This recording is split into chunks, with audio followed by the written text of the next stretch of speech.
আমার একজন colleague friend বলছিল এই ভিডিও টিডিও করে কি হবে, এত মাথা গামায়া মাথা নষ্ট করে কোনো লাভ নাই।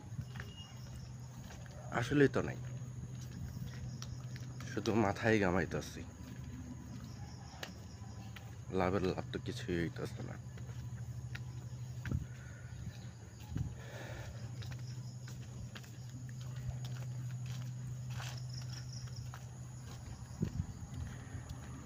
কতদিন ধরে ভিডিও বানাই তারা তো দেখতেই আছে, আর কত পরিশ্রম করতেছি সেটাও তো তারা দেখে। তো এটার জন্য বলছিল এত মাথা গামায় লাভ কি,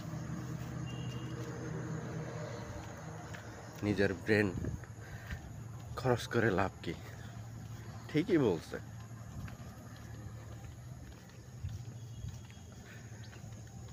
এত ব্রেন খাটায়া কোনো লাভ হচ্ছে না। ঠিক আছে, আজকে ভিডিওটা এই পর্যন্ত। খুদা হাফেজ।